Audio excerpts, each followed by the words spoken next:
friends, welcome to IntelliGear and this review of the Coghlan's Magnesium Fire Starter Bar.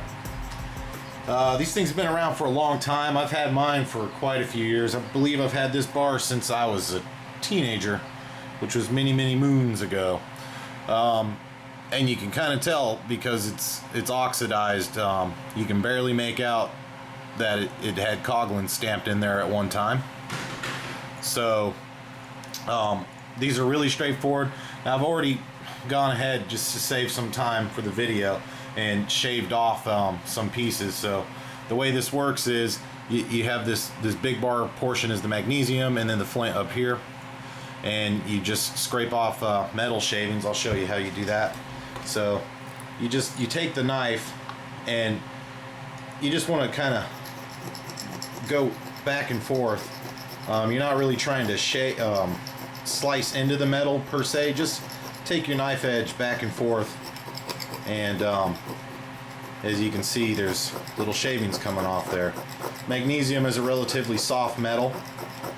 Now when you buy these in the store, they'll look like this edge here, or close to it. They'll be pretty shiny looking, but since magnesium is an oxidizing metal, if you've had it for years like I have, it's going to turn this kind of gray color, but that's okay. There's nothing wrong with it. That's just like iron will rust eventually. Well, the magnesium bar is just going to turn gray, but there's nothing wrong with it. So we've got a good pile of shavings there, and then all you do is you come on this side with the flint and you strike it with your knife to get a spark there. And I'm going to turn off one of these lights just to make it a little more visible when I do this. So just point the flint down in there, and there you go, just like that. This burns at 5,400 degrees Fahrenheit, and as you can see, there's a good little glow there. Let me put a shadow on it so you can see. So that's going to help you start a fire. Now what you want to do is you want to have at least a quarter size of a pile of shavings, at least a quarter size in diameter, so you can get your tinder started. And these are about $6, depending on where you go, $6 to $10. I wouldn't pay more than $6 or $7 for one of these. And that's for the Coghlans. Now they do have some other brands out there. There's another brand out there that is supposedly better than this, but you know, it's more money, and I've been happy with this one. This one works fine. They do have Chinese versions out there as well. I'm not going to do another video on that. I'm just going to throw it in here. Here's a Chinese version. I don't know if everyone is going to be familiar with Harbor Freight Tools, but they sell these in their stores, or you can go online.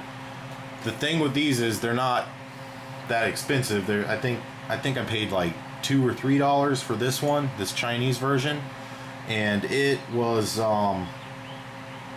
you know, reasonable, I guess. But the thing is I've heard reviews about these that, let me turn this light back on. I've heard reviews about these Chinese ones that they're hit or miss. So if you, just like any equipment, you should test your equipment before you put it in your system and make sure it works. But if you're going to decide to get one of these, make sure you test it out and see if it works. Now this one does work. I'm not going to shave it, but you can see I've shaved some off there, and it worked. So the craftsmanship isn't quite as good. You've got a lot of epoxy here that holds the flint bar in here, and you know, in comparison to the Coghlans, you don't have that. So you get what you pay for, but this does work, the made in China one. Okay, well, that's about all I have to add about that. I mean, these have been around for a long time, but this video was just more for people who never heard of such a thing. So there you go, the Coghlan's Magnesium Fire Striker.